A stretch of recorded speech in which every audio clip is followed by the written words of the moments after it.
प्यारे दोस्तों, जैसे कि इस MP3 वीडियो में केवल आपको वॉइस सुनाई देगा। आप लीड लगाकर अदर वर्क करते हुए भी अपनी तैयारी को लगातार जारी रख सकते हैं। जैसे कि इसके पहले आप लोगों ने देखा कि स्पाइनल कार्ड की चर्चा हुई। अब इसके बाद हम लोग ब्रेन से मोस्ट इम्पॉर्टेंट क्वेश्चन की चर्चा करते हैं। प्यारे दोस्तों, जो मोस्ट इम्पॉर्टेंट क्वेश्चन है उसकी चर्चा करते हैं। तो स्टार्ट करते हैं। ब्रेन क्या है? इक्टोडर्मल, मतलब ब्रेन किससे बना हुआ है? इक्टोडर्मल से बना हुआ है। ब्रेन किससे बना हुआ है? इक्टोडर्मल से। During the course of evolution which part of the brain has show maximum increase in size. जो इवोल्यूशन हुआ ब्रेन का, उसमें कौन सा पार्ट ब्रेन का जो है मैक्सिमम इंक्रीज हुआ साइज में? साइज में कौन सा पार्ट जो है मैक्सिमम इंक्रीज हुआ? फोर ब्रेन की साइज जो होता है मैक्सिमम इंक्रीज हुआ। देखिए, मिड ब्रेन, हिंड ब्रेन भी होता है, लेकिन फोर ब्रेन का फॉर्मेशन या डेवलपमेंट जो होता है, इवोल्यूशन जो होता है बहुत अधिक हुआ है। तो इवोल्यूशन में देखा जाए तो सबसे ज़्यादा ब्रेन के किस पार्ट का हुआ है मैक्सिमम इंक्रीज इन साइज में जो बड़ा कौन सा पार्ट हुआ है? फोर ब्रेन सबसे बड़ा पार्ट मतलब इंक्रीज हुआ है। Brain depend upon blood for the supply of. Brain depend upon blood for the supply of. तो ब्रेन जो होता है डिपेंड करता है अपॉन ब्लड सप्लाई ऑफ। किसकी सप्लाई करने के लिए ब्लड जो डिपेंड करता है? ऑक्सीजन और ग्लूकोज। ऑक्सीजन और ग्लूकोज जो डिपेंड करता है, ऑक्सीजन और ग्लूकोज ब्लड के साथ क्या करता है? सप्लाई में भाग लेता है। ये चीज़ें आपको दिखाना है। अगला क्वेश्चन है, an area is the brain which is associated with strong emotional edge. देखिए, ब्रेन का कौन सा ऐसा पार्ट है जो इमोशनल पार्ट में भाग लेता है? देखिए, इमोशनल में जो होता है area, brain is associated with strong emotional. कौन सा स्ट्रांग इमोशनल का पार्ट है? Limbic system. लिम्बिक सिस्टम जो है स्ट्रांग जो है इमोशनल का पार्ट है, एरिया है। जबकि सेरिब्रल कॉर्टेक्स, सेरिबेलम ये स्ट्रांग इमोशन के पार्ट नहीं है। लिम्बिक सिस्टम जो होते हैं ये क्या है? स्ट्रांग इमोशन का पार्ट है। इमोशन का क्या है? एसोसिएट करता है। स्ट्रांग इमोशन को क्या करता है? एसोसिएट करता है। तो अगले क्वेश्चन को देखते हैं। Which of the following is not the ventral of human brain. Human brain का वेंट्रल कौन सा पार्ट नहीं है? तो न्यूरोसील जो होता है, मेटासील, पैरासील, डायोसील। न्यूरोसील जो होता है ह्यूमन का वेंट्रल पार्ट नहीं है।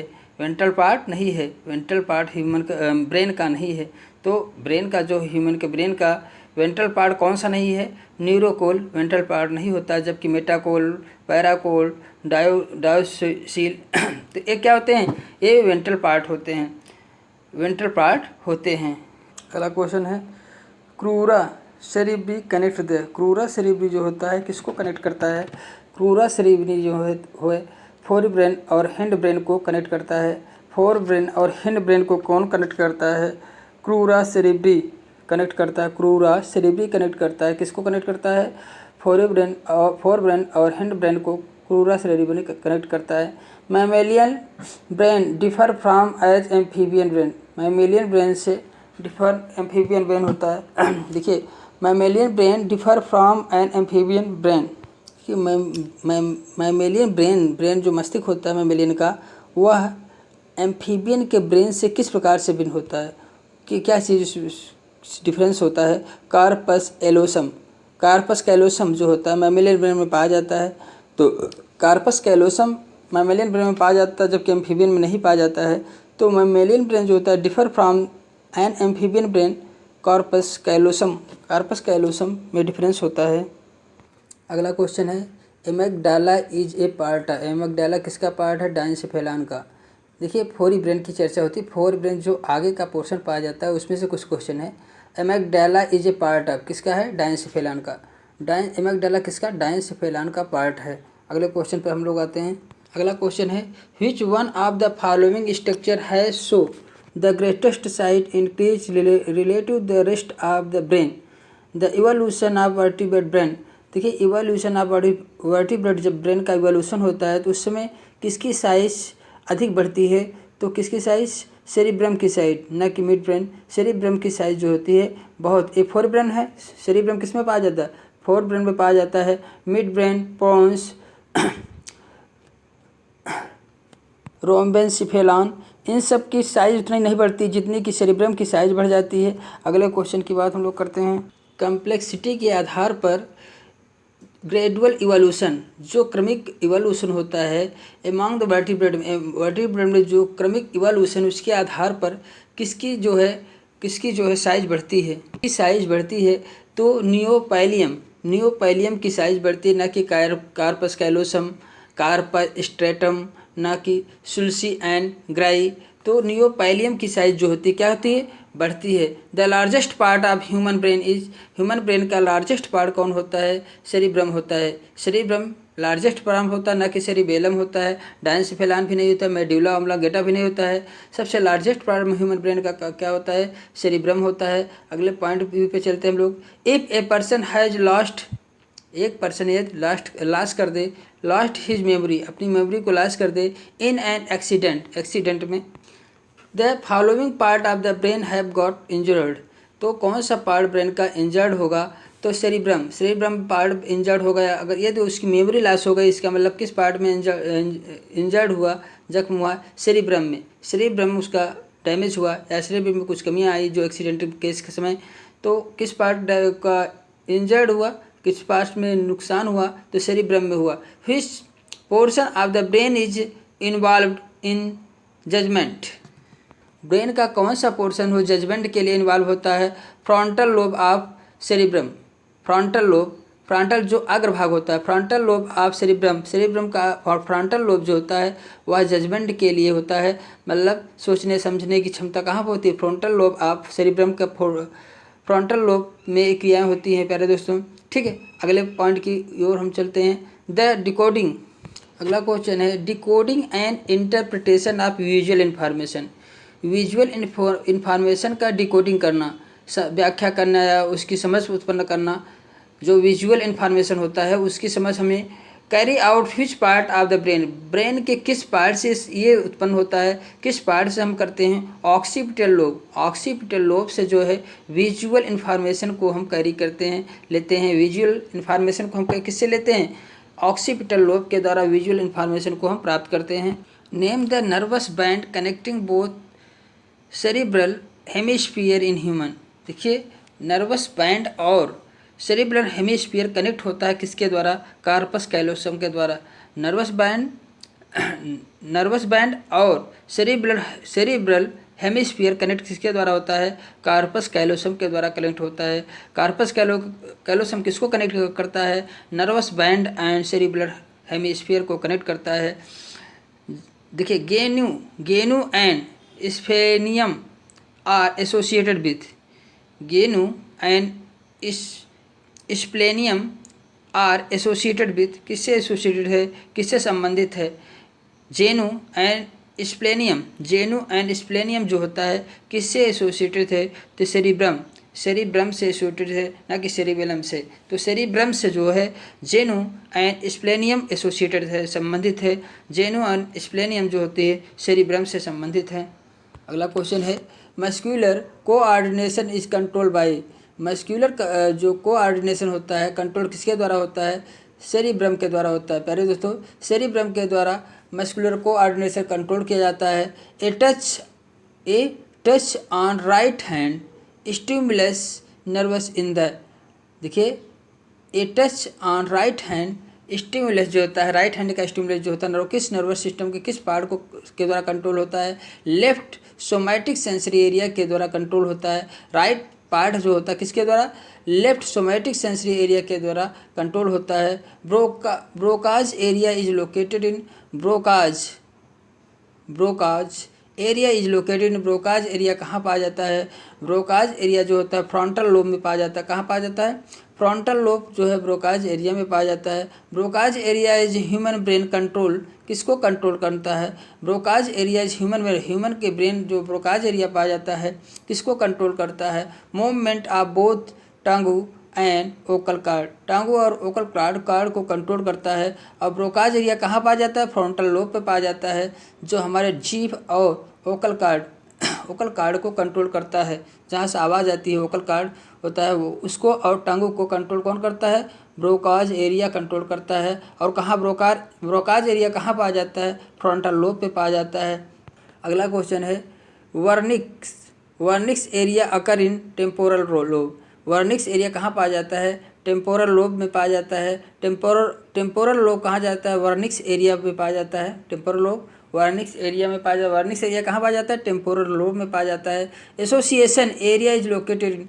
एसोसिएशन एरिया कहाँ पाया जाता है? फ्रंटल लोब में। एसोसिएट करना, संतुलित करना, एसोसिएट मतलब होता है, तो वे एसोसिएट में सहायक होता है। इस प्रकार से कर सकते हो कि सहयोग करता कौन सा पार्ट, जो प्रत्येक पार्ट का फ्रंटल लोब जो होता है ब्रेन का, एसोसिएट एरिया कहलाता है। Planning and decision making centre human brain is located in frontal lobe. Frontal lobe जो एसोसिएट एरिया होता है, और प्लानिंग जो आप करते हैं, डिसीजन जो करते हैं, ये सब मेकिंग कहाँ बनते हैं? फ्रंटल लोब में बनते हैं। फ्रंटल लोब में बनते हैं। Which part of brain control intellectual ability.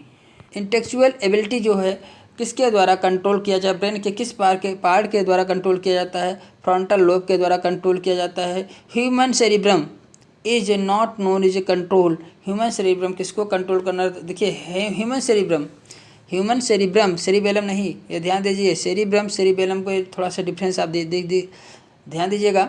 Human cerebrum is not known is control. देखिए विजन को कंट्रोल करता है, स्मेल को कंट्रोल करता है, हियरिंग को सेरिब्रम कंट्रोल करता है। रिफ्लेक्स एक्शन को कंट्रोल नहीं करता। रिफ्लेक्स एक्शन को कौन कंट्रोल करता है? बैकबोन जो है हमारा क्या, रिफ्लेक्स एक्शन को कंट्रोल करता है। जबकि विजन, हियरिंग, स्मेल और भी चीज़ें जो है सेरिब्रम हम लोगों का कंट्रोल करता है। अगले क्वेश्चन की बात करते हैं। फ्रंटल लोब देखिए स्पीच फॉर्मेशन में काम करता है। पैरिएटल लोब जो है एडिटरी, पैरिएटल लोब जो होता है एडिटरी में भाग लेता है। ऑक्सीपिटल जो है विजुअल, ऑक्सीपिटल लोब जो होता है विजुअल देखने के लिए। टेम्पोरल लोब जो होता है टेस्ट, टेम्पोरल लोब किसको कंट्रोल करता है? टेस्ट भाग को कंट्रोल करता है। Emotional brain means, emotional brain किससे बनते हैं? सेरिब्रम और हाइपोथैलेमस मिक्स पार्ट से क्या इमोशनल कंडीशन उत्पन्न होती है।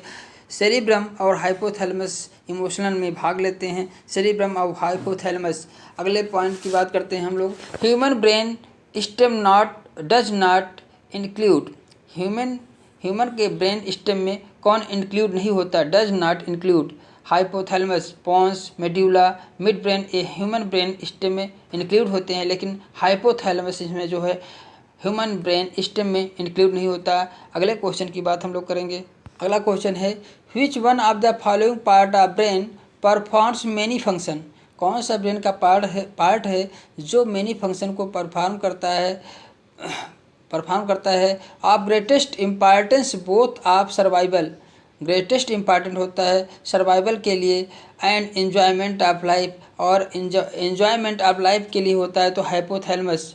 क्या होता है? हाइपोथैलेमस। देखिए following part of brain perform many function, बहुत फंक्शन करता है। ग्रेटेस्ट इंपॉर्टेंट, बहुत इंपॉर्टेंट पार्ट होता है। Both of the survival and enjoyment of life, survival और एन्जॉयमेंट ऑफ लाइफ के लिए कौन बहुत जरूरी होता है? तो हाइपोथैलेमस। हाइपोथैलेमस, ना कि सेरिब्रम प्यारे दोस्त, ना कि मेडुला, ना कि सेरिबेलम। हाइपोथैलेमस जो होता है क्या है? ब्रेन का किस प्रकार का पार्ट है? मेनी फंक्शन करता है। ग्रेटेस्ट इंपॉर्टेंट सर्वाइवल और एन्जॉयमेंट के लिए है। लाइफ में ग्रेटेस्ट सर्वाइवल और एन्जॉयमेंट के लिए हाइपोथैलेमस कार्य करता है। Which of the following structure is found in the diencephalon. Which of the following structure, कौन सा स्ट्रक्चर जो होता है फाउंड इन द डायंसिफेलान। डायंसिफेलान में कौन सा स्ट्रक्चर पाया जाता है? हाइपोथैलेमस। डायंसिफेलान में कौन सा पाया जाता है? हाइपोथैलेमस, जो सर्वाइवल एन्जॉयमेंट लाइफ के लिए क्या होता है? बहुत इंपॉर्टेंट होता है और मेनी फंक्शन करता है। और ये कहाँ पाया जाता है? डायंसिफेलान में पाया जाता है। हाइपोथैलेमस कहाँ पाया जाता है? डायंसिफेलान में पाया जाता है। Which one of the following part of mammalian brain is called thermostat of body. देखिए which one of following part, कौन सा ऐसा पार्ट है जो मैमेलियन ब्रेन का क्या कहलाता है? थर्मोस्टेट कहलाता है। बॉडी का थर्मोस्टेट कहलाता है हाइपोथैलेमस। हाइपोथैलेमस क्या है? तो मैमेलियन के ब्रेन का हाइपोथैलेमस थर्मोस्टेट कौन कहलाता है? हाइपोथैलेमस थर्मोस्टेट कहलाता है मैमेलियन ब्रेन का। अगले पॉइंट की बात करते हैं हम लोग। देखिए अगला पॉइंट है which part of following is fatigue centre. Fatigue centre कौन होता है? फैटिग्यू मतलब होता है थकान। जब हमारे बॉडी में थकान आभास होता है, इस सिचुएटेड उसका सेंटर कौन सा होता है? तो हाइपोथैलेमस। हाइपोथैलेमस सेंटर होता है जो हमारी बॉडी में थकान उत्पन्न करता है। Hunger and thirst is control by, देखिए हंगर भूख लगना, प्यास लगना, ये सब किसके द्वारा कंट्रोल होता है? हाइपोथैलेमस के द्वारा कंट्रोल होता है। हम थक जाते हैं तो हमारा हाइपोथैलेमस उसका केंद्र होता है प्यारे दोस्तों। And injury is diencephalon many result in, and injury into diencephalon में रिजल्ट इन, अगर डायनसेफेलॉन इंजरी हो जाए तो क्या होगा? Loss of sensation of heat. हम डायनसेफेलॉन अगर इंजर्ड हो जाए तो क्या लॉस हो जाएगा? सेंसेशन हम नहीं ग्रहण कर पाएंगे। क्या किसका सेंसेशन नहीं ग्रहण पाएंगे? हीट, जैसे टेम्परेचर, हीट का सेंसेशन हम ग्रहण नहीं कर पाएंगे। तो टेम्परेचर ग्रहण करने के लिए थर्मोस्टेट कौन होता है? डायनसेफेलॉन में पार्ट होता है हाइपोथैलेमस। हाइपोथैलेमस सेंसेशन का काम करता है। अगर डायनसेफेलॉन नष्ट हो गया, लॉस हो गया, तो उसमें सेंस जो हमारे सेंसरी सिस्टम जो होता है, हीट का जो हम सेंस प्राप्त करते हैं वो हमारे डायनसेफेलॉन में हाइपोथैलेमस पाया जाता है। हाइपोथैलेमस को क्या कहते हैं? हाइपोथैलेमस को क्या कहते हैं? थर्मोस्टेट कहा जाता है। हाइपोथैलेमस कहाँ पाया जाता है? डायनसेफेलॉन पाया जाता है। यदि डायनसेफेलॉन नष्ट हो जाएगा या इंजरी हो जाएगा तो हमारा क्या चीज़ लॉस हो जाएगा? Sensation of heat. हम हीट टेम्परेचर के सेंसेशन को नहीं ग्रहण कर पाएंगे। अगले पॉइंट को हम चलते हैं। Which part of brain central emotion like love, anger and pleaser. देखिए लव, एंगर, क्रोधित होना, प्लीजर किसके द्वारा हमें प्राप्त होता है? हाइपोथैलेमस। हाइपोथैलेमस के द्वारा हमें प्राप्त होता है। A man is admitted to hospital. एक मनुष्य हॉस्पिटल में एडमिट होता है। He is suffering from the abnormality low body temperature. उसका एबनॉर्मलिटी लो बॉडी टेम्परेचर है। Loss of aptitude. देखिए जो पेशेंट एडमिट हुआ है हॉस्पिटल में, suffering from abnormality low body temperature loss लो हो गया हुआ, लॉस ऑफ थ्रस्ट, प्यास न लग रही हो, इन सब की संवेदनाएं नहीं प्राप्त हो पा रही हैं उसको, तो हिज ब्रेन, उसका ब्रेन का कौन सा भाग जो प्रोबेबली शो द ट्यूमर, उसके ब्रेन के किस भाग में ट्यूमर हो सकता है? तो आप जानते हैं कि हाइपोथैलेमस से क्या काम करता है प्यारे दोस्तों? डायनसेफेलॉन हो या हाइपोथैलेमस, अगर इस भाग में ट्यूमर होगा तभी ये सेंसेशन आपको प्राप्त नहीं होंगे, तो हाइपोथैलेमस में दिक्कत होगी। सैटिस्टी हाइपोथैलेमस से फोर ब्रेन में पाया जाता है, ध्यान दीजिएगा। डायनसेफेलॉन हाई, अभी हम लोग फोर ब्रेन की चर्चा में हैं। फोर ब्रेन जो अग्र मस्तिष्क का पार्ट है उसी से संबंधित है। हाइपोथैलेमस ये क्या काम करता है?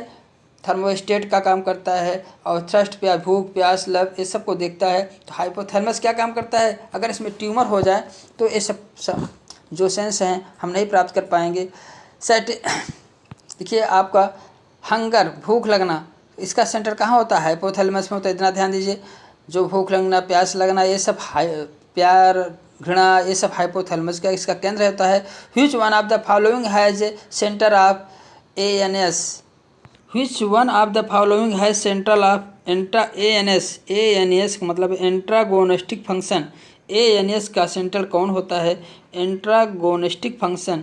ANS का फंक्शन कौन होता है? तो हाइपोथैलेमस होता है प्यारे दोस्तों। एंट्रागोनिस्टिक फंक्शन में मतलब होता है स्ट्रेस कंडीशन।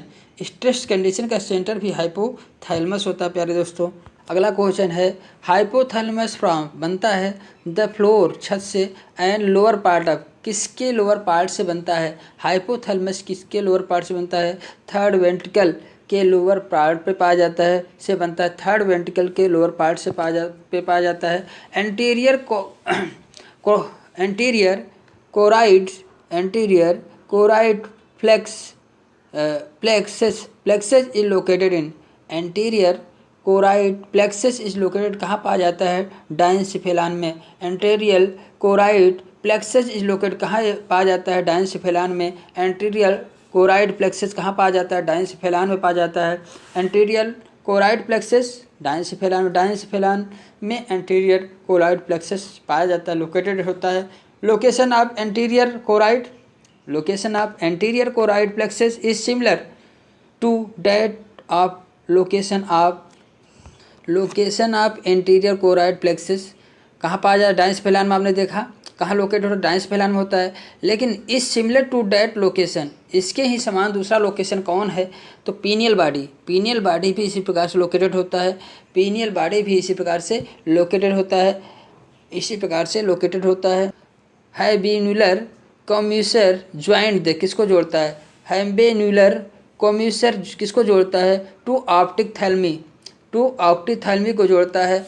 हैम्बेन्युलर कम्यूसर जो टू ऑप्टिक थैल्मी को जोड़ता है। Mammalian optic thalami are interconnected by, mammalian optic thalami जो होता है किसके द्वारा कनेक्ट होता है, मिडिल कम्यूसर, मिडिल कम्यूसर के द्वारा कनेक्ट होता है। Which foramen in mammals connect the lateral verticals with the diocoel. तो क्या कह रहा है, foramen in mammals connect the lateral verticals, lateral vertical से फोरामेन कनेक्ट होता है विद द डायोसिल, डायोसिल के द्वारा। Foramen is mammal connect the lateral ventricle with diocoel, diocoel के साथ किससे कनेक्ट होता है, foramen of Monro, foramen of Monro के द्वारा कनेक्ट होता है। फोरामेन में mammals connect the lateral ventricle, उसका लेटरल वेंट्रिकल जो होता है डायोसिल किससे कनेक्ट होता है, फोरामेन मोनरो से कनेक्ट होता है। फोरामेन मोनरो, फोरामेन मोनरो से कनेक्ट होता है, जबकि फोरामेन मैग्नम से नहीं, मोनरो, मोनरो से, फोरामेन मोनरो से कनेक्ट होता है। ठीक है, foramen of Monro provide a passage connecting, foramen Monro जो होता है प्रोवाइड ए पैसेज कनेक्टिंग, तो एक पैसेज कनेक्ट, एक पैसेज स्पेस कनेक्ट, एक पैसेज जो प्रोवाइड कराता है वह किसको जोड़ता है, lateral ventricle and third ventricle in brain, lateral ventricle और थर्ड वेंट्रिकल ब्रेन को जोड़ता है। Foramen Monro provide a passage connecting, एक पैसेज प्रोवाइड करता है जो किसको जोड़ता है, lateral ventricles and with a ventricle in brain को जोड़ने का काम करता है। Which of the following is not a structure in the hindbrain, hindbrain का कौन सा स्ट्रक्चर नहीं है, थैलेमस। देखिए, which of following is not a structure in the hind brain, देखिए प्रोन्स, सेरिबेलम, मेडुला ऑब्लोंगाटा ये hind brain के structure हैं, जबकि थैलेमस जो होता है यह फोर ब्रेन के स्ट्रक्चर है। थैलेमस किसके स्ट्रक्चर है, थैलेमस फोर ब्रेन का स्ट्रक्चर है। प्यारे दोस्तों, इसी के साथ ब्रेन के कुछ पार्ट की चर्चा हुई, जिसमें आपका फोर ब्रेन था, जिसमें क्या था, फोर ब्रेन, ब्रेन के अग्रभाग की कुछ चर्चाएँ हुई और ब्रेन के कुछ मोस्ट इंपॉर्टेंट क्वेश्चन थे। प्यारे दोस्तों, इसके बाद आपको मिड ब्रेन और हिंड ब्रेन की इम्पॉर्टेंट क्वेश्चन दिए जाएंगे। तो इसी के साथ प्यारे दोस्तों, thank you for watching video, okay bye. प्यारे दोस्तों, एक वीडियो लाइक तो बनता है, एक लाइक कर दें, और यदि सब्सक्राइब नहीं किए हैं चैनल को सब्सक्राइब कर दें। प्यारे दोस्तों, आपका सपोर्ट बहुत ज़रूरी होता है। तो okay, thank you for watching video, okay bye.